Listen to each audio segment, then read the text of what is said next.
Azal, Salkhair, Azoul, Azal, Azoul, Azal. Ça va? Moi, j'ai pas de son dans mon casque. Pourquoi? Qu'est-ce qui se passe? Que se passe-t-il? J'ai pas de retour du tout. On arrête l'émission 2 secondes. Bon. Alors, le temps que ça se règle. Ah, elle n'est pas branchée. Voilà. On a oublié de brancher. Salam alaikum, marhaba bikoum. Et voilà, c'est bon. Et donc, nous sommes ensemble jusqu'à 20 h à peu près. Saha Ramadankoum, il y a Saïmin. Ou Saha Machi Ramadankoum, il y a les Machi Saïmin. Voilà. Qu'est-ce que je voulais dire? Je suis tellement content de te recevoir, Méziane, vraiment. Azal aussi. Alors, Azal, c'est... vous ne connaissez pas? Ma tarfouche. Alors, Azal, c'est un gros monsieur il a commencé aux Beaux-Arts. Il est baryton, soprano, il est couturier, il est designer, il est peintre. تعرف طيب. Oui, je cuisine très bien. On s'y connaît avec justement Bakane grâce à la cuisine. Il t'a connu dans la cuisine? Oui, il m'a invité lorsqu'il avait le restaurant pour que je fasse de la cuisine dans son restaurant. Je lui ai dit, je vais faire mieux, je ramène mes tableaux. Finalement, j'ai ramené un cuisinier plus mes tableaux pour exposer. Et le soir, tu faisais le bender? On faisait le bender le soir, comme d'habitude. Méziane Idjelouiden, très heureux de te rencontrer. J'ai lu, comment te dire, c'est un livre qui m'a bouleversé. C'est un destin incroyable de ton père, Arsqi, qui est parti de rien du tout, zéro, pieds nus, et il arrive à monter la 2e flotte aérienne française, quoi, et qui s'appelle Aigle Azur. Ganas Aigle Azur. Je voudrais qu'on raconte un peu cette histoire. Hein. On va raconter un peu l'histoire de Monsieur Arsqi. Voici son livre. Et donc, il est né dans un village en Kabylie. Et quand il est né, sa mère, elle meurt. Absolument. Il est allaité par ses tantes. Les femmes de la famille et surtout du village, absolument, qui se relaient, etc. Et tout. Et il y a une chèvre qui circule dans la maison et il va l'allaiter. Cette fameuse chèvre, absolument. Tarat, dans tout le livre, il se souvient d'elle. Comme quoi, c'était comme une autre maman, comme une deuxième maman. Absolument. Il avait un rapport à la chèvre qui était unique, parce qu'effectivement, elle a bercé toute son enfance. Elle a eu plusieurs rôles. Le rôle premier de nourricière, déjà, et puis de rôle d'ami, puisqu'il était seul sans maman. Et effectivement, le rapport qu'il a toujours eu à la chèvre était particulier, mais ça s'explique effectivement par son histoire. Et donc un jour, il est pieds nus, il va, je ne sais pas où est-ce qu'il était, et il part pieds nus, comme ça, je ne sais pas combien de kilomètres il a fait, et il y a un berlier, un camion berlier, il s'arrête, et lui dit, monte mon fils, je t'accompagne. Et c'était la première fois qu'il voyait ça, qu'il voyait un berlier, etc. Et tout. Et il dit cette phrase, il dit, quand je serai grand, je serai camionneur. Et ça a toujours été absolument, tout est dit dans cette phrase. Il a toujours rêvé, même jusqu'à la fin, si je puis dire, être camionneur. Il a toujours eu des étoiles dans les yeux ça a toujours été son rêve. Tout ce qu'il a fait, j'allais dire, je ne vais pas dire que c'était anecdotique, mais effectivement, camionneur, ça a toujours été un rêve depuis il était fasciné, il regardait comment ça marchait, etc. Et tout. Il n'a jamais vu, c'était la première fois. Absolument. Je ne sais pas quel âge il avait, 6-7 ans, comme exactement, ça à peu près. 6-7 ans, c'est exactement ça. C'est le premier véhicule automatisé, motorisé plutôt, pardon, qu'il voyait. Donc forcément, ça l'a marqué à cette époque-là, au village, etc.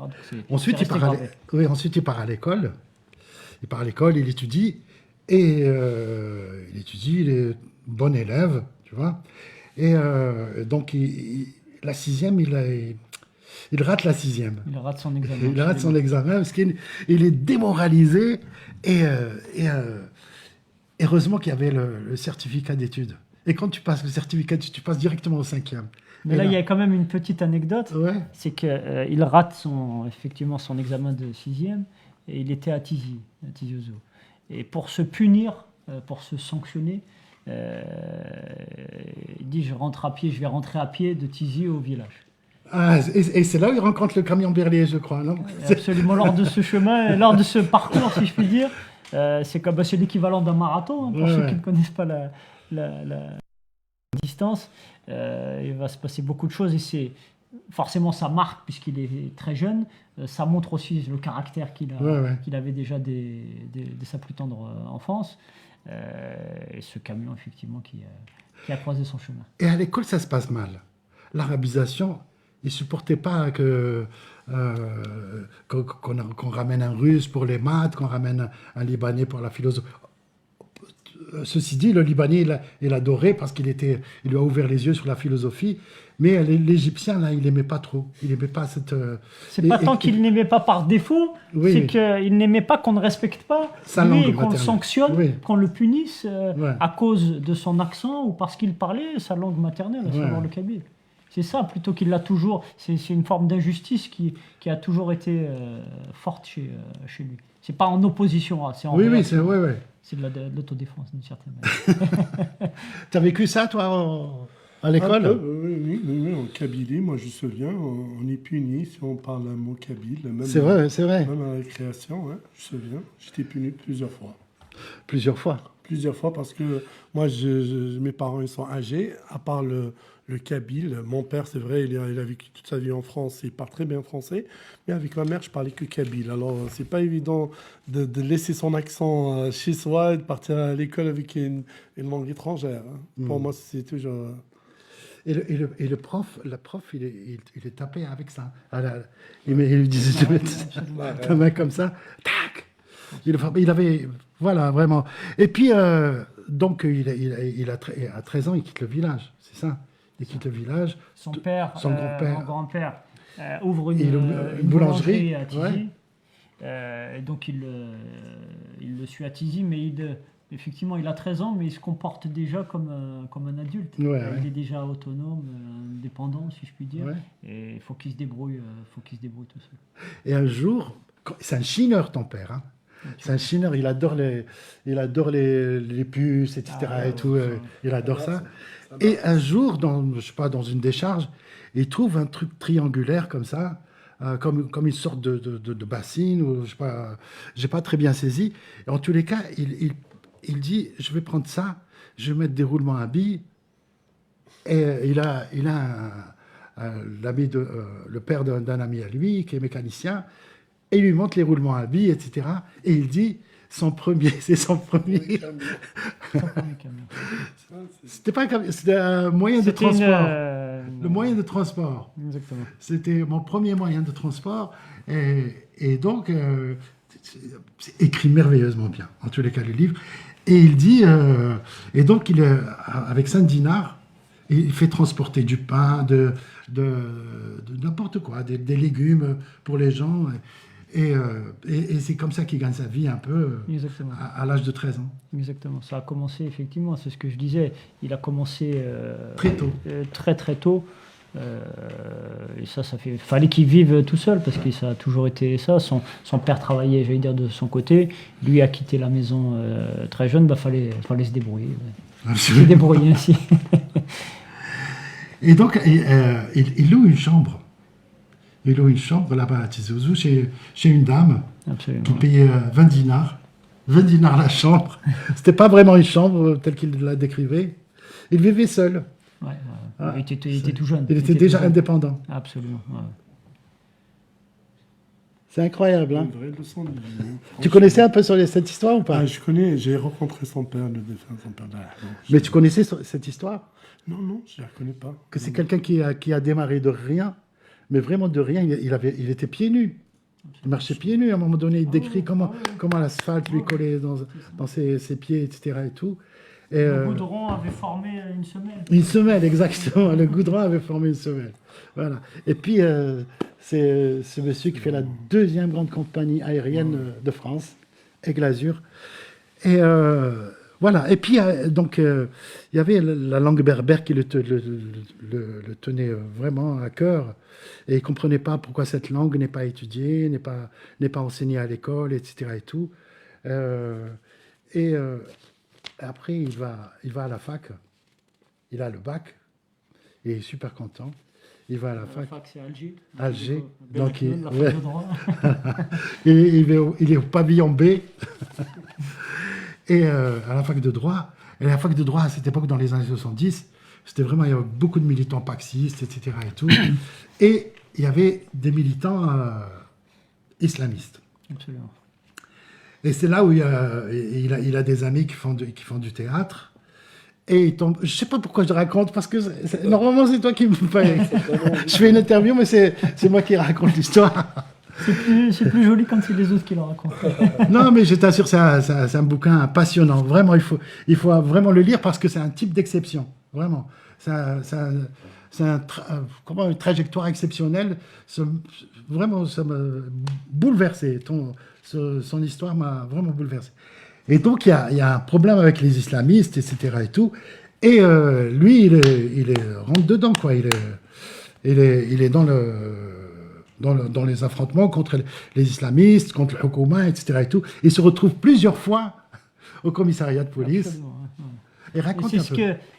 c'est un peu ce que je disais tout à l'heure. Ce n'était pas par défaut, c'est parce que on l'embêtait, on le sanctionnait pour son accent, Ouais. parce qu'il employait la langue qui est la sienne, Ouais. à savoir la langue kabyle, qu'on a créé une forme d'opposition. C'était pas une opposition par défaut idéologique, c'était juste la défense et la protection de sa langue, de sa culture, tout simplement. Et effectivement, il y a eu cet événement de cet islamiste qui l'embêtait, qui commençait à les censurer, hein, Ouais. si je puis dire, pour le dire gentiment et poliment. Et puis, encore une fois, ça démontre son caractère. Pour le faire fuir, il a posé des bières. Hein. Sur la table pour dire, voilà, le message est... Je suis comme ça. Voilà, il est Ouais. ainsi. Faut pas il a toujours respecté tout le monde, mais faut pas Ouais. fallait pas l'embêter.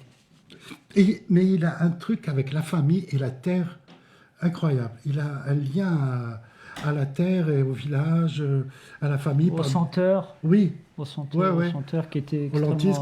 Ah ouais, absolument. ouais, il parle souvent de... Ah oui, qui est resté. D'ailleurs, il en avait planté chez lui Le lentisque, c'est au Doro. Portugal. Au C'est Portugal, Doro, il ouais. en avait Ouais. ramené. Sa grande sœur lui en Ouais, avait ouais. ramené. Il l'avait planté dans le jardin. Il avait besoin de ces senteurs. Tout au long de sa vie, il a eu Ouais, besoin toujours de garder là où qu'il soit, que ce soit en France, à l'étranger, peu importe, d'avoir ces odeurs, ces senteurs Ouais, ouais. du village. Et souvent, effectivement, du lentisque. Le lentisque, tu sais ce que c'est? Adro. Ouais, je Il connais, y a bien sûr. même l'huile Adro qui guérit pas mal de choses. Le parfum de son enfance, Oui. certainement. Toi, c'est quoi le parfum de ton enfance, Hazel? Ah, moi, il y en a plein. Moi, je suis quelqu'un de gourmand. Plutôt les crêpes kabyles, des choses comme ça. L'huile d'olive. Dès que je sens l'huile d'olive, la mémoire revient. Brer. Ah, le barrelet d'huile d'olive, ça revient. السلام عليكم نقدروا على المغرب Salut! Ah, tu es en retard. je suis vraiment désolé رضا باكي رمضان رطاب ان جور انا رطاب غير شويه كنت راقد ولا كيف؟ ها؟ كنت راقد لا كنت خدام كنت خدام. بس انا كنت كتخلصوني في الاول كي قلتوا لي لا خدمك دبرت خدمه نيشان سافا انا عم بالي يحكموك لي زومبوتياج باسكو لا الاخر راح سي فري جيت بوفاري كانت مزيره كانت شويه مزيرة، وي. الزلابيه ايتو دوك تكوني بصح ناسيون سافا صاحبي سافا Je te présente Meziani Djerouiden. enchanté Enchanté. enchanté vous êtes le fils de Saïd Saadi non non mais c'est vrai qu'on dirait hein, quand même un peu. Ça dit lui ressemble, effectivement. Oui, oui, Ah, oui, c'est vrai. Il n'a pas la même carrière, dommage pour lui, mais. Et Et Hazel. روستها لي, gars, je viens d'arriver, paf. Bah oui, tu rentres à la maison. أنا نرفي أنا صايم. مهبول شوية عندنا واحد مهبول شوية اسمع bien. Et Hazel, donc lui, il était au Bolshoï. Il a fait le Bolshoï, il a fait Etabahlen. Non, j'ai il pas a fait fait. Edbahlen. Mais J'ai tu joué fais à Etabahlen. Edbahlen, c'est à part, c'est un groupe folklorique. Oui, je c'est à sais part. que c'est à Parce que part. c'est- Mais c'est pas un style aussi. Oui, c'est un style, mais justement, Edbahlen, c'est ce qui m'a fait. J'ai une petite histoire chez nous en Kabylie. Si on joue Edbahlen, c'est un peu mal vu. Oh. Ah, oui, oui, oui. Il fallait que j'explique tout le temps que Devendale, pas Edbahlen, Pourquoi ça a changé. À l'époque, je sais pas. C'est une histoire comme ça. C'est comme Terzérine dans les Aurès. Chez nous, maintenant, il n'existe plus ce genre de femmes qui dansent dans les mariages. Ouais. Il existe encore aux Aurès. Et Ed Belen, c'est heureusement. C'est eux qui ont transmis tout ce patrimoine sûr. de musique. Ouais. Mais c'est mal vu en Kabylie, malheureusement. Mais Donc, pas voilà. moi. Moi, j'assume, il n'y a pas de problème. Vous pouvez dire Ed Belen. Il est aussi couturier. Je vois, fais un peu ouais. de- je fais mes costumes. Voilà. Il a fait tous les costumes du Bolchoï pour la. Ouais, ouais, pour le ballet. quelle, Ouais. quelle représentation déjà C'est le de. boléro de Ravel. Boléro de Ravel, voilà. On a fait un autre projet aussi. On a commencé sur un autre projet, mais Si malheureusement. vous avez fait la chemise. Non, Ah, pas celle-là. ok. Je fais des télés plutôt. Parce que j'allais dire, elle est pas mal, je veux Non, bien la non, même. non. Prends les mensurations après l'émission. Eh, tu as vu qu'on a 3 caméras aujourd'hui? Le DRS, regarde. Là, c'est- Qu'est-ce qui se passe? C'est- Attention à ce que vous dites. Hein? Ah non, mais ici on peut dire tout ce qu'on veut. Non, mais Ouais, vraiment. c'est bien, En justement. plus, enfin, DRS là, ils sont occupés, t'inquiète. Ils sont en train de mettre de la couche là. Ça va? Asma, Kena Kunchana, je vais te résumer un peu Ah. qui est ce monsieur. Et lui, c'est son J'ai fils. beaucoup lu, mais tu dis-moi. Voilà. J'aimerais bien avoir ta Allez, version. c'est l'histoire d'un homme d'exception. Le Mektoub qui contre allez, au départ, dès le départ, il est né, sa mère elle est morte, etc. et tout. Et sa mère, sa mère elle meurt à la naissance. Il est allaité par ses tantes, tout le village, etc. Et puis il a toujours une copine, une petite chèvre. De temps en temps, il allait lui téter la. Malgré qu'il était allaité par tout le village. Oui, Mais C'est suffisant. Mais c'est normal qu'il ait réussi. Il y a tout le village qui l'a allaité. alors il fait plein de travaux, il invente des trucs, etc. quand il est petit. Et puis ce fils du pauvre, pieds nus, il devient la 2e compagnie aérienne française qui s'appelle Aigle Azur, le fabuleux destin de monsieur Areski. Et il se dit, lui, Idjerwiten, ça veut dire traceur de Sion. de Sion. Voilà. Et ça te va comme définition? Traceur de Sion. J'assume mon nom, bien évidemment, et j'en suis fier. Mais de Absolument. Et ça tombe bien, j'allais Oui, dire, bien et sûr. c'est en parfaite harmonie avec. D'ailleurs, on a hésité pour le titre. Traceur de Sion. Le traceur de Sion, mais bien sûr, c'est. Est-ce que c'est le destin? Je n'en sais Le destin rien. à Turdel. Mais en tout cas, il porte bien son nom, ça c'est certain, et on porte bien son nom. Donc voilà, on était en train de raconter l'enfance de son Avec la père. George. Non, l'enfance de son Ah. père, Mazel. D'accord, mais c'est. Mazel. On est à que l'enfance. j'ai- Et donc on Là, était je à vais la se revenir fac. plus tard. On était à la fac quand il est rentré à la fac, quand tu es arrivé. Et donc à la fac, il a eu des problèmes avec les islamistes, etc. Et tout. Il y avait une pièce de théâtre qui a été montée, je crois que c'était Katib Yassine, où Mohamed prend ta C'était valise. Katib. Et parce que Mohamed, il ne le supportait pas. C'est-à-dire, parce qu'il y avait le mot Mohamed, que l'islamisme ne supportait pas. Le Tasma Mouni, prends ta valise, peut-être ça serait passé. Par un manque de respect, Voilà, etc. ouais. Je ne sais pas. En tout cas, voilà. Au tel cas, son père, il fait plusieurs fois, puisque Baga à la fac de droit, avec les islamistes, plusieurs fois il fait. Il est pris par les flics, etc. Et tout. Et il était. Le problème pour lui, c'est qu'ils étaient colocataires Avec qui? avec l'islamisme. Ah oui, ah oui. Il le Et dit c'est pour ça, les biens, oui. Oui. Et c'est pour ça qu'il lui met les biens. À partir de là, il a plus remis les pieds. Donc voilà, il s'est toujours battu. Et donc voilà, je t'ai un peu résumé qui. Ouais, tu m'as pas appris grand chose. Ah, Non, j'avais commencé à lire sur internet. Il y a pas mal C'est vrai. d'articles sur votre père quand même. Déjà, il a une fiche Wikipédia. Ça, c'est la c'est. classe quand même. Ouais. Et il y a pas mal d'articles sur lui, sur pas mal de. Enfin, peut-être beaucoup plus de journaux spécialisés dans le domaine. On a pas mal parlé de lui. Donc, donc j'avais appris toutes ces infos, comme quoi il avait fait. Comme quoi il a galéré surtout. Il a surtout commencé ses études à Alger. Je savais pas, moi je pensais qu'il était français d'origine algérienne. Non, il est. Ouais. Il est arrivé à l'âge de 22 ans, en fait. D'accord. Parce qu'effectivement, il se bagarrait, même s'il a toujours. Je sais pas s'il a toujours aimé, mais en tout cas, il s'est souvent bagarré. Bon, au bout d'un moment, il en a quand même eu un peu marre de se bagarrer. C'est pour ça qu'il est venu, à l'âge de 22 ans, il est venu en France. Il a interrompu ses études et puis il est arrivé à Paris. Puis là, quasiment le jour où il arrive, il rencontre Bettina, Bettina, qui est ma mère. sa mère. Ouais. Et, Quelle histoire d'amour. Quelle belle histoire d'amour. Ouais. Et donc 22 ans, et puis le hasard, encore une fois, de la vie, certainement un peu la bonne étoile, beaucoup de travail, c'est certain. Ah, c'est sûr, il y a beaucoup de travail. L'immigration, vous savez comment ça se passe, soit vous avez déjà des membres de la famille déjà établis dans le pays, ou des gens du village ou de la région, et là c'était une personne du village qui était en train d'ouvrir une agence de voyage à rue de Charenton, à Paris. Là où j'habite. Ben voilà.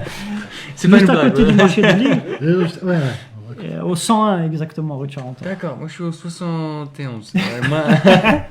Il est grave, il donne son adresse. Mais non, mais je s'en fous. Ah On oui, s'en c'est fout. vrai. Ah, C'est pas... Donc Je suis il locataire. commence, c'est le hasard de la vie, il commence par apprendre le métier d'agent de voyage. Agent de voyage. Et puis il prend goût à cela, et puis très rapidement, caractère faisant, il met en place, il crée le service fret au sein de l'agence. Et Oui. puis à partir de là, l'entreprise, l'aventure entrepreneuriale va commencer. Et ça s'appelle pas encore Go Fast. Non, là il est encore salarié Ouais. de l'agence de voyage, et puis donc là on est entre 77 jusqu'au début des années 80. Ouais. Il change d'agence de voyage au début des années 80. Il vient travailler dans une agence à Porte de Montreuil, Voyage Montreuil. Et puis, encore une fois, caractère faisant, fallait qu'il soit indépendant. Il veut créer sa société. Pour autant, il n'a pas les moyens de le faire. Et il a besoin, à cette époque-là, on est en 1983, et il a besoin de 10 000 francs Oui, quelle belle histoire, ça aussi. pour la c'est- constitution ouais, de la ouais. société.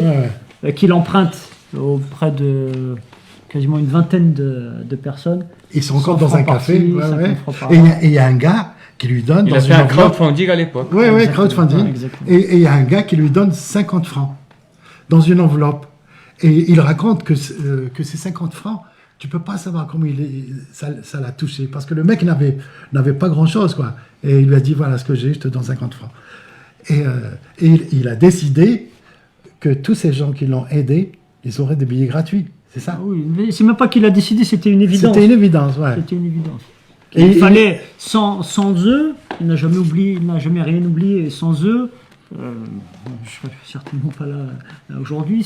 Tout est parti en grande partie de cette solidarité-là, cette confiance-là qu'il y a eu à ce moment-là, qui a permis à l'entreprise de se créer, puis par la suite de se. C'est de se vrai, la développer. solidarité. Et cet esprit-là, il l'a toujours conservé. Il y a quelqu'un qui me fait signe, fais voir. Je vois rien. Qu'est-ce qu'il y a? Hazel. Ah Hazel, sympa. Hazel. Alors, toi, on fait une petite pause. Tu sais chanter Taous Amarouche et tu sais chanter Nacherifa.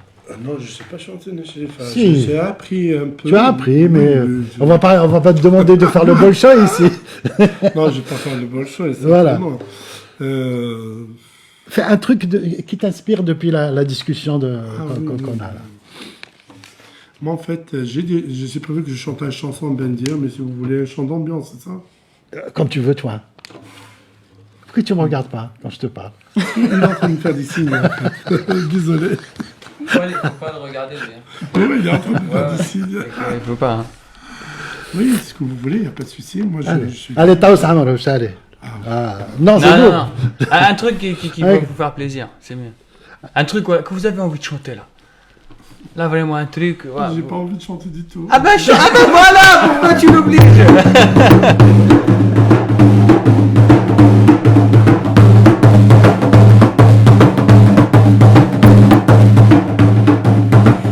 Sentido,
Ça, c'est Taous Amarouche.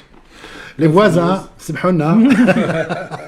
Mais tu as une voix forte. Ah, je me suis pas lâché, je fais pas du Si, lyrique. ça, je là, suis dans ouais, le trad, là, tu es dans le. Après, si vous voulez que je chante du lyrique, c'est autre chose. كده الأذان. Je l'ai fait, hein. C'est vrai, je l'ai fait. Non, mais j'allais dire, Ah ouais. parce que en fait, quand je suis parti sur YouTube pour voir un peu ce qu'il y avait de votre travail sur Internet, et je me suis dit, il pourrait faire un très beau mu'addin. C'est... Non, non, ça vous... Oui, non, oui, on me on l'a peut le dire, proposé. on peut le dire. Oui, que on me l'a vous en avez rien à proposé. foutre. Moi, comme l'art, normalement, c'est haram dans notre religion, alors il fallait choisir soit l'Aden, soit les beaux-arts. Moi, j'ai choisi les beaux-arts. tout D'accord. simplement. Rida. Ça va? On va faire une petite vidéo là sur les dessins de presse. Spécial Ramadan. Spécial Ramadan. Puisque tu as parlé de Ramadan. Hein, Ouais. Lamine, tu es prêt, toi? Allez, les dessins. Nous, on va pas les voir parce qu'on n'a pas de retour. Mais les gens vont les voir. Et nous, on va commenter, c'est ça? Non, comment Ah, non. pas?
نعتذر سيدتي زادت على هذا الخلل التقني الذي كان لنا مع السيد لمين الذي هو الآن في محاولة تعديله، ونعود إلى المباشر مع السيد رزان والسيد مزيان. كيف حالكم؟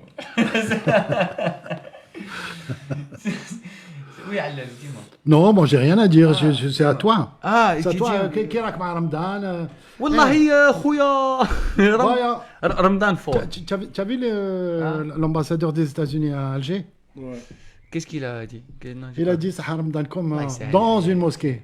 Ah, Avec ça, ça, je sais pas, Avec sa non, femme, بالحجاب, etc. et tout. c'est de la démagogie, ça, Ça. ça, يصحى رمضان كم والله. Même production, قالت لك on s'en fout. Non, نقول لك حاجة, Ouais. tu m'as dit, moi j'ai préparé ma chronique sur. C'est pas pour dire du bien, mais sur je sais pas, ça Ramadan. m'a choqué un peu. Franchement, Je t'assure, ça m'a choqué. s'en fout. Oui, Vraiment, d'accord. tu sais, non, je vais te dire pourquoi. Ouais. Enfin, bon, Ramadan est arrivé quand même. On l'attendait avec beaucoup d'impatience. Enfin, en tout cas, qu'est-ce qu'il y a? Qu'est-ce qu'il y a? On lève ta main. En tout cas, moi, vous sentez la joie là? Est-ce que vous sentez la Oui. joie qu'il y a en moi pour Ramadan? Est-ce que, Attends, je est-ce mets que, les non, est-ce que, non, mais regarde, tu Ouais. sens la joie. Tu sais, Ouais. comme moi, mon père, il dit toujours, Ramadan, ce serait bien que ce soit comme la Coupe du Monde. Tu sais, tous les 4 les ans, 4 ans. à chaque fois dans un pays différent. Tu sais, que si tu as envie de le faire, tu vas là-bas. Tu sais, bon, pourquoi tu nous parles? Tu sais, Ramadan, c'est comme quand ta belle-mère t'annonce qu'elle va venir chez toi. Elle va passer un mois. Et elle va pas bouger. Et tu sais, même elle, elle t'appelle là, elle te dit, Belek Redwa, Belek le lendemain, je sais pas. Je te... Écoute, tu sais, moi, c'est pas autant le concept qui me gêne, parce que voilà, s'abstenir des plaisirs de la vie, écoute, ça, voilà, des amqaoudé ali. Donc en gros, on n'a aucun plaisir dans la vie, donc ça change rien. Pour nous, c'est tout le temps Ramadan. Donc non, moi, ce qui m'énerve là en ce moment, vraiment, je suis venu pour pousser, c'est pour ça que j'étais en retard, vraiment, coup de gueule, vraiment. Et non, les Zafan, on est jeune, il y a hein, jeune, avec avec Zafan. Zafan, non, non, vraiment sérieusement, on est dans un excès incroyable durant Ramadan. Dès qu'il arrive, on veut préparer de belles tables, de beaux repas. Tu sais, on dirait Noël, c'est tous les jours. Tu sais que la fatigue de la préparation du repas, elle est pire que la fatigue de ta siam toute la journée. Ouais. Et tu sais, tu as mangé, tu es ballonné, t'es pas bien, tu te sens mal. Et après, tu as ton oncle Rabah qui vient vers toi et te dit Reda, t'as rien mangé. Tu lui dis, toi, je suis pas bien. Koul qalb al-louz. Koul qalb al-louz. Koul qalb al-louz. Koul qalb al-louz. Koul qalb al-louz. qalb al-louz فيه السكر على بالك مليح الغلوسيدات كل الغلوسيد قلب انت تقول اسكت Écoute ça, tu sais, t'as mal à l'estomac. Moi, du Ramadan pendant 30 jours, là, j'ai l'impression d'être un canard, on va faire du foie gras à la fin. Wallah, là, vraiment. Qui j'ai l'aide, voilà, il y a le foie gras, il y a ça. C'est. C'est un mois qui commence à. Comment dire. J'ai l'impression qu'on a oublié le concept, vraiment. Et ce qui me tue, c'est en plus, c'est les businessmen de la religion. Vous connaissez ces gens-là? Voilà, il y a les businessmen comme ton père, Allah yarhamou, il y a les businessmen de la religion. Businessmen des hasanat. Il y a des gens qui te disent le détail de calcul des hasanat du Ramadan, il diffère. Apparemment, tout est multiplié par 10. Fait Ramadan. Et tu sais, du coup, je me dis, ça continue comme ça, on va avoir des banques de hasanat. Tu sais, on va avoir des comptes épargne des hasanat. Hein, on pourra avoir des prêts des hasanat. Tu sais, comme ça, tu pourras faire Ramadan par facilité. Sur 6 mois, au lieu de le faire sur 1 mois. Peut-être on va avoir des comptes épargne pour les hasanat de Ramadan, un livret jeune. Peut-être pour les plus démunis, qu'est-ce qu'on aura? On aura les caisses, la caisse des hasanat familiales. Je me flexer les hasanat. Tu peux te flexer les hasanat. Tu sais, tu comme ça. On aura le square des hasanat, le marché noir des hasanat. Ouais, charraham les hasanat. Raham 20, 500. Peut-être comme ça, on aura des mendiants des hasanat dans le métro. Tu sais, s'il vous plaît, donnez-moi des hasanat. J'ai trop péché. On est vraiment parti loin, vraiment, dans le délire. Et là, ça se voit que je connais pas ma chronique par cœur, parce que je suis énervé, mais c'est pas grave. Non, parce que mon téléphone n'a pas arrêté de sonner toute la journée. Qu'est-ce programme? Écoutez les gars, moi, ma vie, je me lève le matin, je bosse, je dîne à 21h30. Donc je saute un repas, qu'est-ce programme?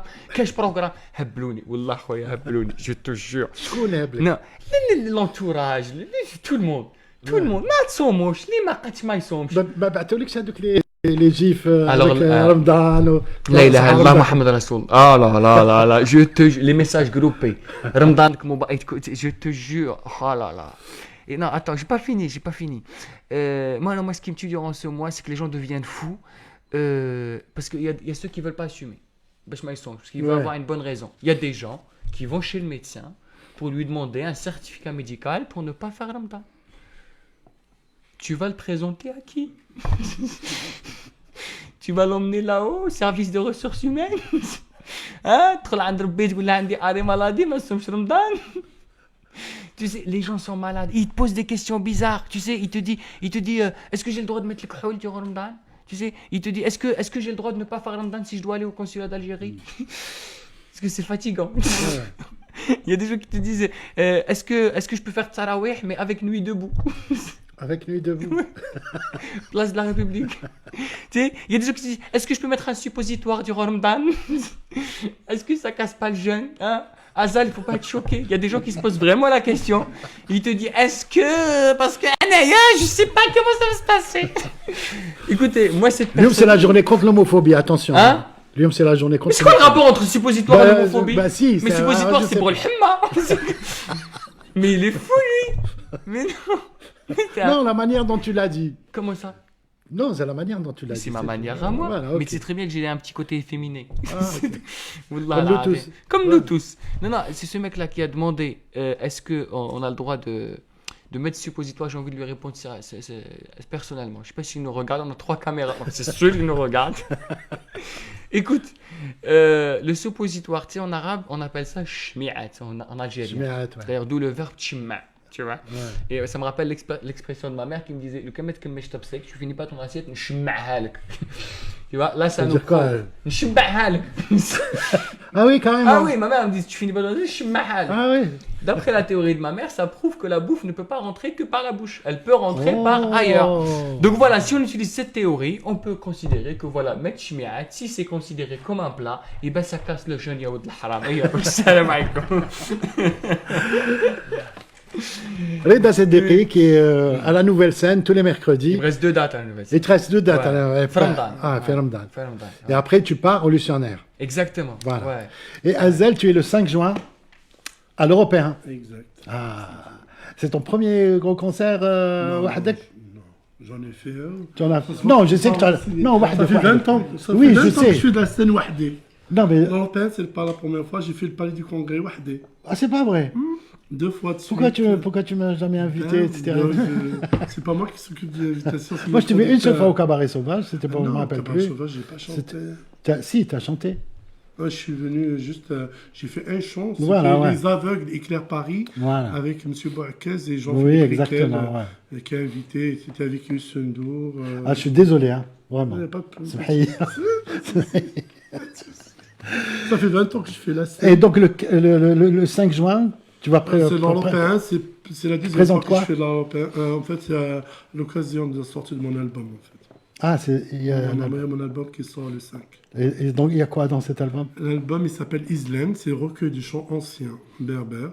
D'ailleurs, il y a plein de, peut-être, il y a des écrivains de chez nous, je ne vais pas citer les noms, qui sont un peu énervés parce qu'ils veulent m'écrire des chansons.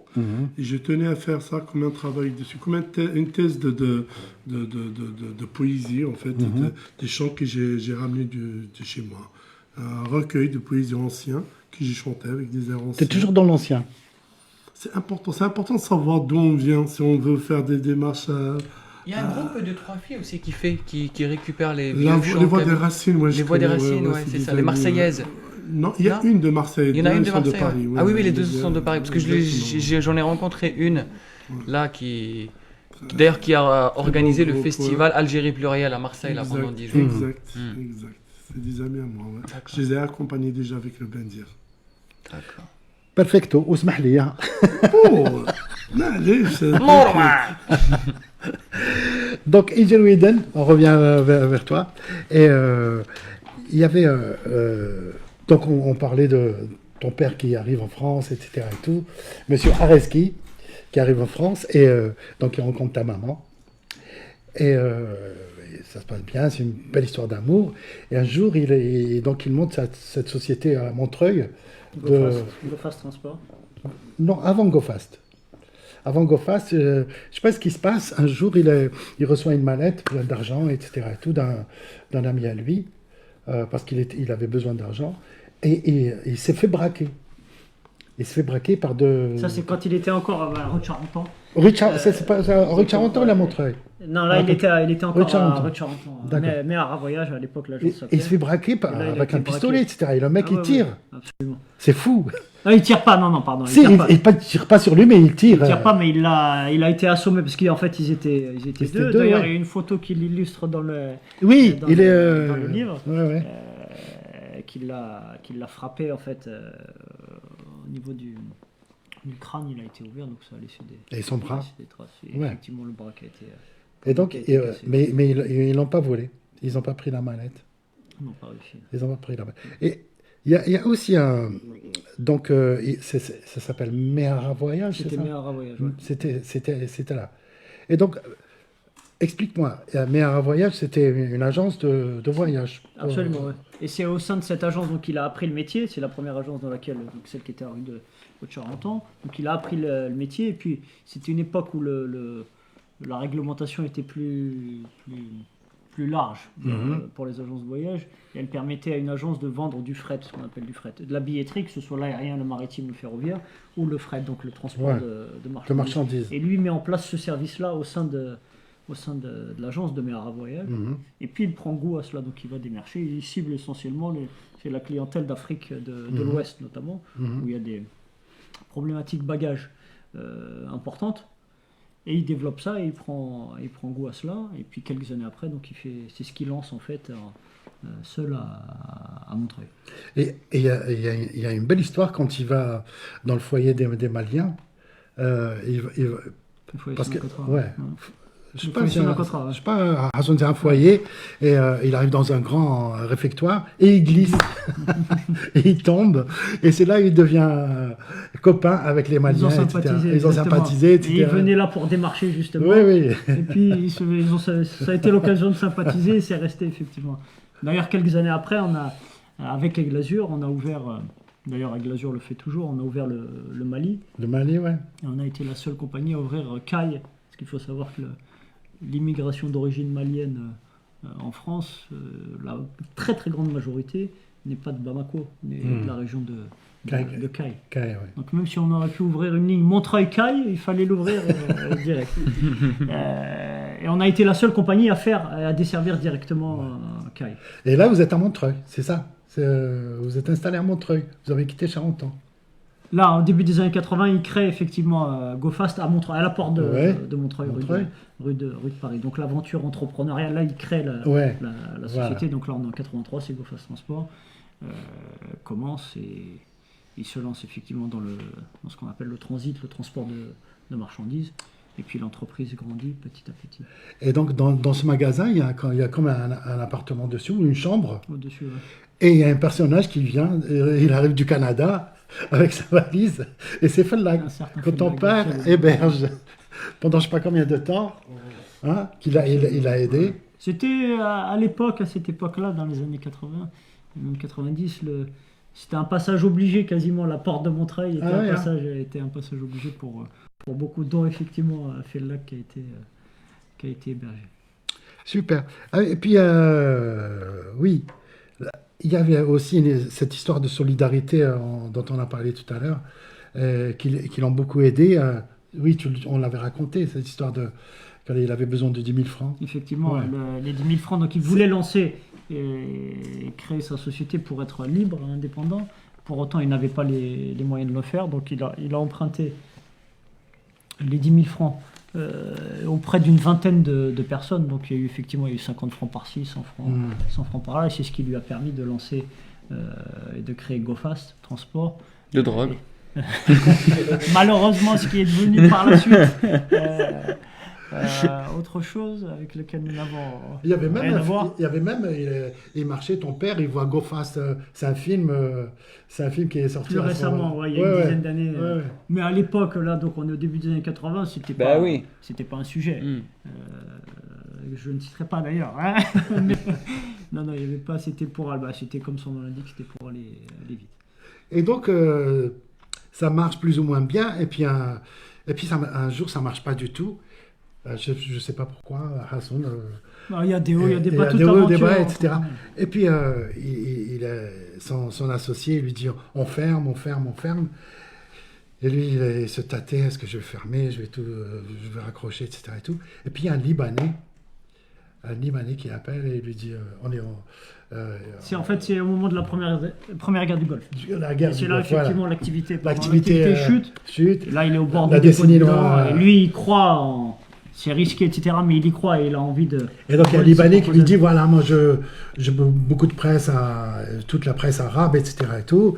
J'aimerais bien qu'elle parte dans les pays. Elle est imprimée en France et elle part dans les pays. Et ça tombait du ciel, cette histoire. Exactement. Et vous aviez. Et à partir de là, il se positionne sur le transport puis il obtient effectivement un marché, puis finalement il se rend compte que c'est encore une fois c'est une niche, mais un client puis de nombreux et il fait que ça, H24 quasiment, et lui quasiment seul, le transport de la presse dans toute la France, il roule tout le temps, et effectivement ça prend. Et puis il a eu une deuxième chance, je crois que ça, je ne me rappelle plus. Attends. T'avais pas une question à lui poser le temps que je... Tu veux que je lui pose une question? Oui, de ce que tu as lu, toi. Moi, je suis trop dans le bouquin. Et c'est pour ça que... Ouais, moi, j'ai lu globalement. J'ai pas eu ces petites anecdotes sur le fait qu'il a eu besoin d'argent, mais c'était beaucoup plus un résumé sur son histoire. D'ailleurs, j'étais en train de me dire que heureusement que c'était à son époque, parce que c'est aujourd'hui... Il n'y a plus besoin de transporter la presse. Maintenant, on envoie le PDF. Oui, il est imprimé PDF, sur place. Mais à l'époque, si, et c'est là que ça remontait. Mais le truc... En fait, c'est juste avant en fait, la guerre du Golfe. Il lance cette activité qui commence effectivement à bien marcher. Et puis la guerre du Golfe arrive. Ouais. Et là, toute la presse arabophone qui était imprimée, qui était un peu le hub. À l'époque, la France était le hub. Ça chute. C'est basculé notamment en Angleterre. Et c'est là où l'activité chute, le chiffre d'affaires aussi, l'entreprise est en danger. Et c'est à ce moment-là qu'il rachète les parts de son associé pour être libre. Et c'est là qu'il se lance dans ce qu'on appelle les projets industriels. Et de transitaire, il devient logisticien. Il se lance dans les projets industriels, notamment dans le secteur de l'énergie et du pétrole dans la région de Hasselstadt. Et là, on est au début des années 90, c'est la décennie noire. Il est extrêmement compliqué de se rendre en Algérie en règle générale, et encore plus dans cette région, dans le sud, pour autant, il y a une demande qui est là. Donc il fait un pari, c'est un pari qu'il fait. Il met le chiffre d'affaires en fait de l'année de GoFast sur un avion, un affrètement Ouais. pour faire un vol Le Bourget, Paris-Le Bourget. Hasib Saoud. C'était un avion à l'époque combi, le cargo à l'avant et les passagers à l'arrière, et puis ça prend un vol, puis un second. Et puis là, le virus du transport aérien l'a contaminé. Il est rentré. Et c'est là où il achète un avion qui devient cargo, qui devient pour le fret et pour les En fait, c'est une première voyageurs. étape, effectivement, Ouais. suite à cette expérience-là. Quelques mois après, on ouvre ce vol de Londres, Hasib Saoud. Et là, c'est toujours en affrètement. Donc, c'est GoFast qui affrète, ce n'est pas ses propres avions. Et puis, en 98, le ciel s'ouvre. La réglementation permet, en Algérie, effectivement, et permet à des compagnies aériennes de droit privé de se C'est drôle, ça, de le se ciel créer. s'ouvre. On dirait l'île Sbaouchirin. C'est l'expression. Ouais. Et il crée effectivement la première compagnie de droit privé en Algérie qui s'appelait Antinea. Antinea. Ouais, Ouais. Antinea Airlines, et avec un avion qui était à l'époque un Boeing 737-200, Mhm. et effectivement qu'on convertissait, qui pouvait passer d'une version, ce qu'on appelle tout passager, à une version tout cargo. Mhm. Il fallait quand même 6 ou 7 heures de travail. Et donc ça marche un peu, et sauf que il y a un problème avec l'Algérie qui voulait pas du tout d'Antinéa, elle voulait que Khalifa, point barre. Et En fait, ça marche. C'est ça qui est un petit peu le comble. Commercialement, ça marche très bien parce que c'est une époque, là on est en 98, Mhm. il y a un besoin, les gens ont envie ont besoin de voyager, de se déplacer. Donc il n'y a pas de problème de remplissage. D'ailleurs, on avait un avion, mais il faisait Ouais. D'ailleurs, il avait deux surnoms, l'avion. Un, c'était le Bouzenze, parce qu'il le voyait partout, il n'y en avait qu'un. Et deux, comme le deuxième surnom qu'il avait, c'était comme son immatriculation, c'était le 7T, donc pour le code pays Algérie, Ouais. et le VVA. Et il l'appelait le Vavainouva. Commercialement, il n'y avait pas de souci, mais le transport aérien, et c'est mondial, c'est un Ouais. secteur extrêmement réglementé. Ouais. Et effectivement, on n'avait pas toutes les facilités. Voilà. Et puis un jour, moi, j'ai été marqué par une phrase de ton père. Khalifa, il a toutes les portes ouvertes. C'est la grande révolution, le Golden Boy, etc. Et tout. Il a tout. Il a tout. Il y a Bouteflika et puis il y a Khalifa, Rafiq Khalifa. Et ce mec, un jour, ton père, il a rendez-vous avec lui. Et il attend à l'aéroport d'Orly. Et il dit tu es venu comment, par quel vol, etc. Et tout. Il dit non, je suis venu avec mon jet privé. Déjà, tu vois l'arrogance indique. Et puis, Ça, c'est Khalifa, je précise, c'est Khalifa oui, qui dit ça. c'est Khalifa. pas- Non, bah, son père, attends. Quand même. Et dans le taxi, Khalifa veut racheter Antinea. Ah ouais. Il veut racheter absolument Antinea. Je ne sais pas pourquoi, ça ne le dérangeait pas. Pourquoi il veut... Non, c'est il pas veut- exactement comme ça, ouais. Il lui dit, c'est une phrase. Oui, il lui dit vends, sinon je te coule. Non, Ça- je te laisse en gros deux options. Je te rachète ou je te coule. Ou je te coule, voilà. Je te rachète, C'est ça. ouais, Donc, je il a- t'achète ou je te coule, voilà. Il a vendu. Et il était malade, ton père, par cette phrase. Et il n'aimait pas ce monsieur, pas du tout. Et après, qu'est-ce qui s'est passé? Pour autant, il a cédé. Et il a cédé puisque la compagnie aérienne Antinea lui a été vendue. Parce que ce que je disais un petit peu tout à l'heure, c'est que c'est un secteur réglementé extrêmement compliqué. Ouais. La réglementation, le cadre réglementaire n'était pas complètement prêt encore à cette époque en Algérie, donc il a préféré céder parce que lui, sa priorité, c'était quoi? C'était les salariés et c'était la pérennité et la continuité de l'entreprise, et c'est ce qu'il a permis en cédant. Et puis, très franchement, ça, c'était fatigant. Pardonnez-moi l'expression, il a esquinté sa santé. Il parlait tout seul, dans la rue, ce qui... Donc il y avait une forme aussi à un moment donné de ras-le-bol. Hein. Ouais. Donc il a cédé. Là, on est en fin d'année 2000. Et puis, comme je disais tout à l'heure, il a attrapé le virus. Et puis quelques mois après, il rachète Aigle Azur. Aigle Azur, Ouais. qui est à l'époque moribonde. Il n'y a Ouais. quasiment plus d'activité. Plus rien. Il y a Ouais. une quarantaine de salariés, qui est la plus ancienne compagnie privée européenne. Et Il, on a il relancé- raconte tout un chapitre sur Aigle Azur. Hein. Oui, c'est vrai que c'est la C'est- première compagnie ouais. après la Seconde Guerre Ouais, ouais. mondiale. Absolument. Il C'est raconte- encore aujourd'hui la plus ancienne privée Ouais, européenne. ouais. Et là, est-ce qu'il leur a dit je vous achète sinon je vous coule? Jamais, jamais. Non, non, il est très respectueux, vraiment. Quand tu lis le bouquin, il parle des gens qui ont créé Aigle Azur, c'est des pages et des pages. Hein. Comme pour les Maliens. Et c'est exactement, c'est l'histoire qu'il Oui, a, oui. Ouais, qu'il a ouais. reprise finalement. Ouais, ouais. qu'on a reprise parce que l'activité finalement, il y avait C'est une histoire il y avait familiale plus- aussi. Absolument. Ouais. Et on a racheté en fait aux petits-enfants du fondateur. Donc le Mhm. fondateur c'était Sylvain Flora qui avait créé Glazure en 1946. Et c'est à ses petits-enfants que nous avons racheté la compagnie. Et l'aventure commence. Aigle Azur. Une nouvelle aventure. Une nouvelle commence, aventure. Effectivement. Alors, c'était un an, quoi. En l'espace d'un an, Même pas. Même pas. On cède. Moi, il m'annonce personnellement. C'est à Noël 2000. Donc le 24 décembre au réveillon. D'ailleurs, j'ai pleuré. Parce que je m'étais attaché à cette Antinéa. compagnie, à Antinéa. Ouais. C'était notre bébé. C'était le PDG d'Antinéa. Non, moi j'ai étudié, mais je travaillais Oui, déjà. ouais. J'ai fait bagagiste. Oui, tu as fait tous tout les le monde, métiers. toute la famille Ouais, ouais. était. Ma mère aussi, bien évidemment. Donc c'était un peu notre bébé. C'était un petit peu. Quand on est jeune, on a une vision un peu manichéenne des choses. C'était un peu compliqué. Et puis de vendre en plus, comme ça, bon, c'est ainsi.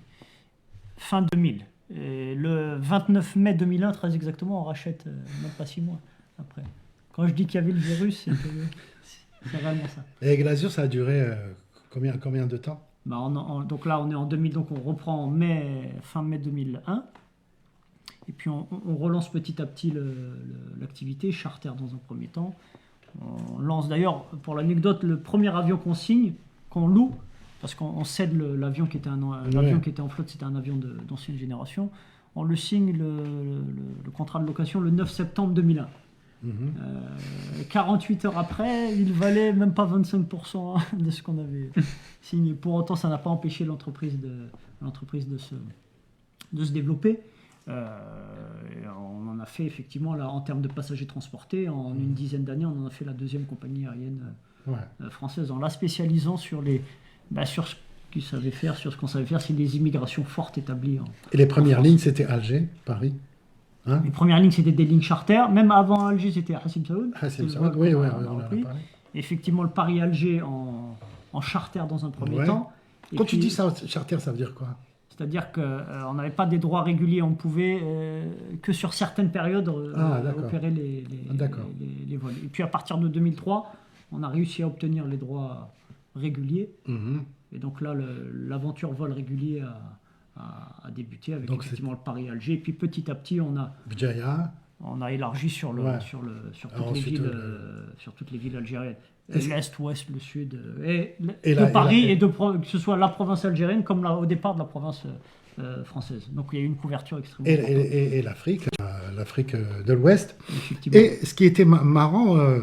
Maghreb, le Portugal également, Ouais, avec ouais. la même Mais ce qui- logique. Et d'aller au plus près des Ce qui familles. était marrant dans Aigle Azur, c'était la première fois que l'hôtesse de l'air parlait en arabe, en français et en berbère.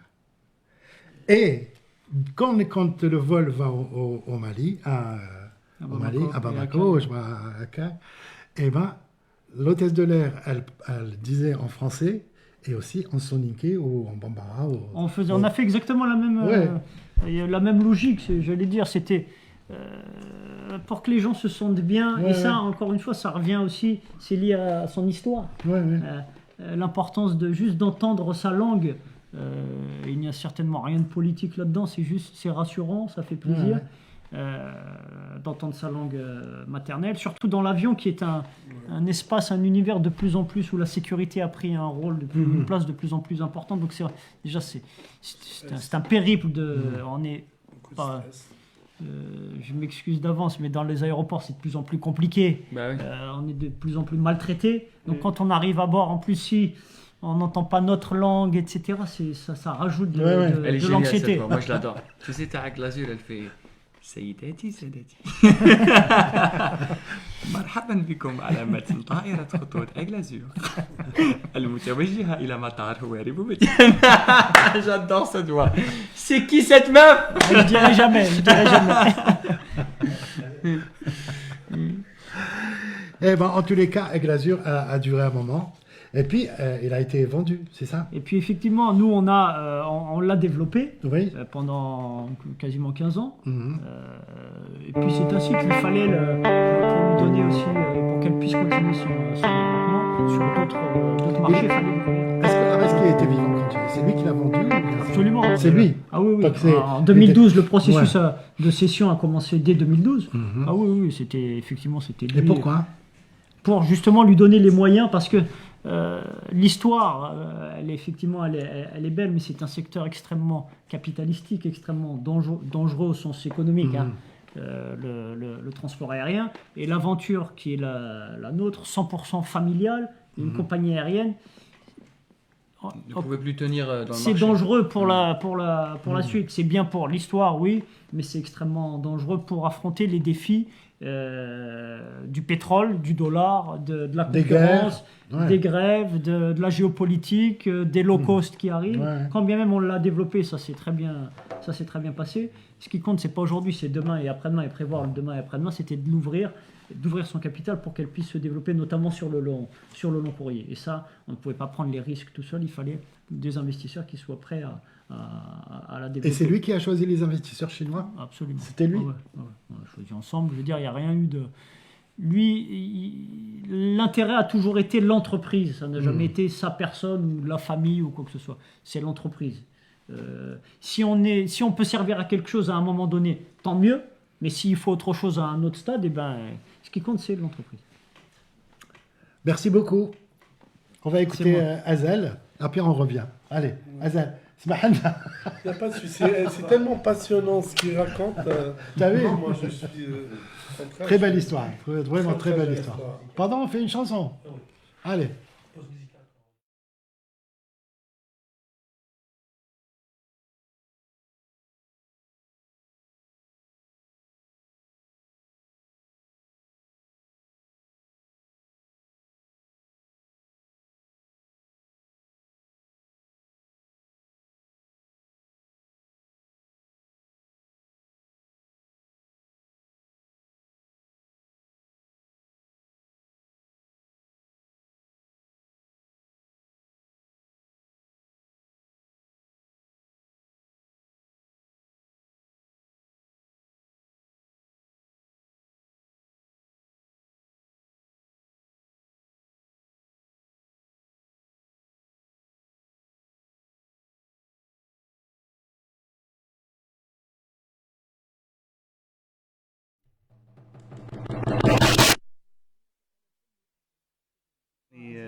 نعتذر سيداتي البروديكتور راه صايم وراه غالبه رمضان ومعليش اش غادي نديرو ما على بالش درنا اشهار اشهار اه وي اه وي باسكو في رمضان لا بوب حتى حتى تكرهوا إشهار يا يما تكون كيفاه ندير الصالون بزاف قديم واش رايحين يقولوا الجايين دايما حشمان ما تخمش وهني روحك كاين زربية طبيدور طبيدار الوانها تهبل سوا معقولة للصالة وكل البيوت طبيدور فن الديكور le décor.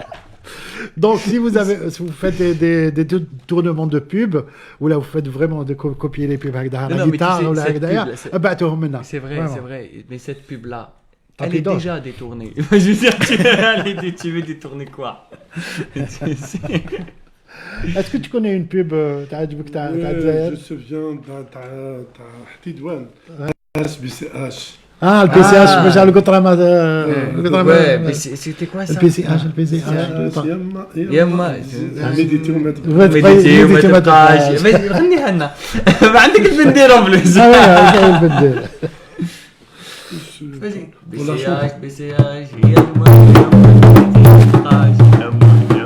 هي الدارة بي سي اش يما ميديتي ما تبقاش يما بي سي اش هذا بندير هذا بندير راك تشوف تقبلي ودني من قبل Mais il y a un autre là-bas, ramène-le s'il te plaît. Ah, celui-là, C'est هذاك Voilà. هذاك plus البندير. dangereux, celui-là. Alors هذا واسمه هذا تاع الطعام. هذا تاع les Allemands. Ça, c'est les Allemands qui l'ont fabriqué à partir du bendir de chez nous. Hein. Ouais, Et comme en Europe, vous savez, l'humidité, ouais. on n'a pas de soleil et tout, ils ont pensé à écarter en fait avec une clé. On peut tirer sur la peau sans chauffer chaque fois. Ah. Et j'ai pris la même astuce pour fabriquer celui-là. التكنولوجيا الألمانية. Ouais. Alors là, celui-là, c'est toi qui dessines là. Hein. Là, c'est l'écriture librique, ouais, parce que je donne des cours de calligraphie. Ben, En plus, il donne des cours de calligraphie. Avec tout ce qu'on a dit. ça, c'est fort, ça. واسمه هذا؟ Et est-ce qu'ils ont des noms? Avendayer, regarde. Moi, je suis Avendayer. Avendayer. Avendayer, ça veut le bendir. Ouais. Là, j'ai écrit juste mon prénom, c'est Azel. Antifinant, l'écriture librique. Ça veut dire quoi, Hazel? Azel, c'est la lumière. Et comme moi, je suis dans la peinture, j'ai fait quand même des études de beaux-arts, qui dit la couleur, c'est la lumière. C'est comme Azul, Azul en portugais. Azul, Azul, c'est Azaro. Azoro, c'est le bleu. Azul, ouais, c'est C'est pas le bleu, Azul. le bleu. Azur. Ouais, si, il y avait une ligne azul. Beaucoup l'appelaient avec Ouais, l'azul. ouais, avec Oui, l'azul. oui, oui, justement.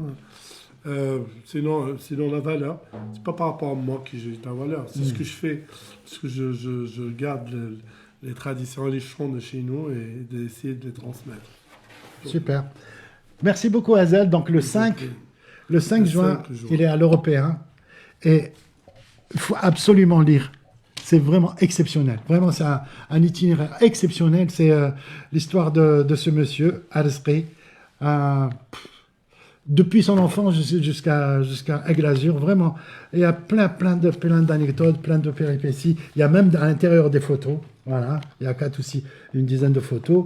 Hassan, en tous les cas, moi, je l'ai dévoré ce bouquin. Vraiment. Et je suis désolé, avec, c'est tellement, j'ai pris des fiches. Au contraire.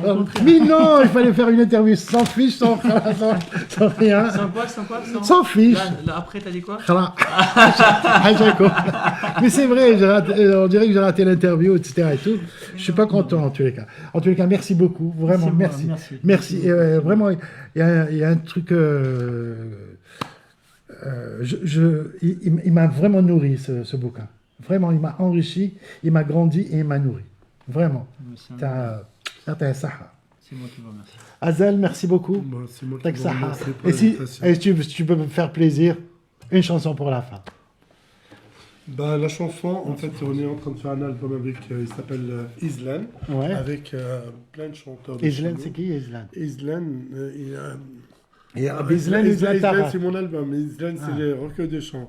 Tiwizi, ça veut dire volontariat, où il y a le chanteur Idir, il y a Flawan, il y a Tenna, il y a plein de chanteurs kabyles. C'est des chants païens, écrits par... d'ailleurs, c'est intéressant de l'inviter. C'est... comment ça s'appelle? Mzien Kazar. Ah, d'accord. Et moi, je participe dans ce projet avec cette chanson. C'est un chant païen de chez nous.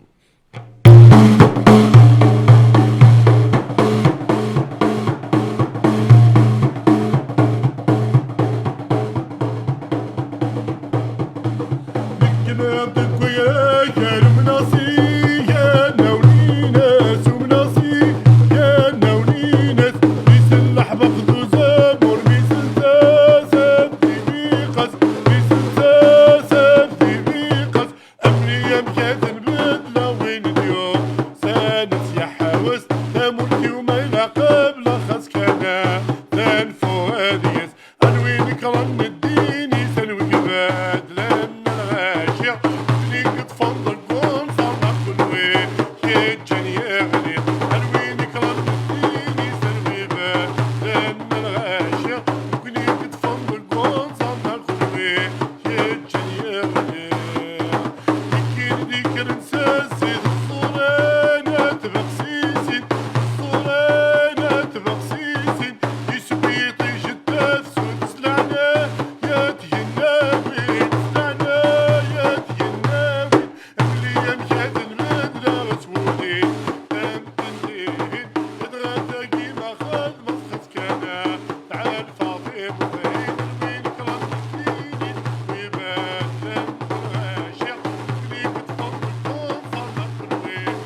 merci beaucoup. Le 5 juin, à l'Européen, allez le voir. Une voix étonnante. Et je serai accompagné par des grands musiciens. Où il y a Renaud Fontana Rosa, Ouais. violoncelle, Yoko, violon, Moussa Kassi à la flûte, comment ça s'appelle? Il y en a plein de musiciens. Et la chorale aussi, il y a la chorale Tiliwa qui m'accompagne, sans oublier Rachid au piano. On sera nombreux. En tous les Et il y cas- aura une surprise, il y aura même la mariée d'Anzar et une danseuse au moment où ça sera la surprise. En tous les cas, je te promets de faire une émission rien qu'avec toi. Y a pas de Parce souci. qu'on n'a pas beaucoup parlé de toi. Et surtout, non, moi, au contraire, je suis ravi Mais de voilà, participer. le 5, je viendrai te voir et je t'assure qu'on fera une émission avec toi. J'espère que Tu vous allez ramèneras, venir de 5 ouais, tu ramèneras les costumes que tu fais, tes Il n'y a peintures. pas de souci, on va faire une expo. Merci beaucoup, Il y Hazel. a pas de Merci souci. beaucoup. Merci beaucoup, Méziane. C'est moi, merci Vraiment. beaucoup. C'est moi. Merci. Et je voulais te remercier aussi pour avoir organisé cet hommage à ton père il y a quelques jours. Vraiment. Il y a juste, je voudrais rappeler une phrase qu'il disait souvent et qui est importante et qui résume bien. C'est l'Algérie m'a permis D'apprendre et la et France m'a la France permis m'a appris à entreprendre. d'entreprendre. C'est vrai, il le dit ça. Et ça, C'est vrai. ça résume bien. Ishar. Ah oui. Non, attends, tu sais quoi? Non, c'est drôle que tu me dises Ishar parce que il y a un Ishar qui m'a vraiment étonné, Ouais. mais je le connais pas par cœur. Du coup, j'ai écrit en fait. J'ai pris le temps de regarder et de l'écrire. Et j'aimerais bien vraiment, enfin, dis-le comme Ouais. قولوا لي Tonton Ishar. كل وحدة فينا مختلفة والاختلاف ديالنا يبان أكثر في الدورة الشهرية. كاين اللي يحبوا يبقاو في الدار، كاين اللي يمشيو بحشمة، وكاين اللي يخبوا اللباس تاعهم. لهذا بعد عدة سنوات من البحث صممنا أوان كونفور 3D. الفوطة أكثر فعالية في السوق. بعكس فوطتكم العادية، أوان كونفور 3D مصممة بثلاث أبعاد en 3 dimensions، وهذا يشكل منطقة افونغارد مركزة بمواد الماسة لتضمن امتصاص كلي وفوري وتمنع السائل باش يطلع للسطح، وبزيادة متوفرة بشكل ملائم. مع أوان أعدنا بابتكار الراحة. Moi aussi, je vais faire une pub. Je sais pas si vous avez tout compris, Mais mais c'est chaud une C'est la publicité pub. comme ça en Algérie. Hein? Ouais. C'est sur les serviettes hygiéniques. ah oui. Moi aussi, je vais faire la pub. Je vous assure, c'est un livre qui va vous faire grandir. Wallah al-Adim. Sérieux. Et ça très donne facile, très bien écrit, superbement. Quelle aventure ce mec. Merci beaucoup. Bqa ala khair. Merci beaucoup. Et صحة رمضانكم صحة فطوركم. Ça, فطوركم. Allez. Salé. Salut. Ciao, ciao. Merci Rémi qui a produit cette émission. Merci Hazel, merci Méziane, merci tout le monde. Bqa ala khair.